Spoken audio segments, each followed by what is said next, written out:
कराची में gang war के बाद कच्चे के डाकू भी भत्ता न देने पर शहरियों को निशाना बनाने लगे। बहस कॉलोनी में आज सुबह फायरिंग से जख्मी अब्दुल लतीफ़ से भत्ता मांगे जाने का इंकशाफ हुआ। पुलिस ज़राए के मुताबिक गुलशेर नामी शख्स ने सिंध के कच्चे से भत्ते की कॉल की थी। मज़ीद जानते हैं डॉन न्यूज़ के नुमाइंदे मोहम्मद बिलाल खान से। बिलाल, क्या तफसीलात हैं? जी बिल्कुल, देखिए कराची में गैंग वॉर के बाद कच्चे के डाकू भी पता न देने पर शहरियों को निशाना बनाने लगे हैं।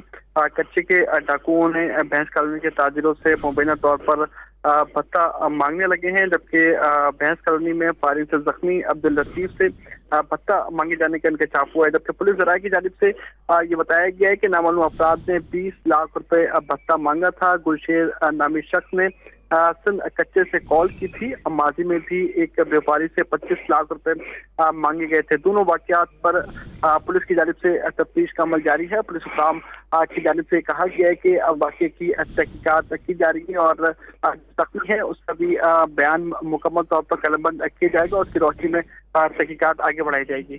जी बिलाल, बहुत शुक्रिया इन तफसीलात के लिए।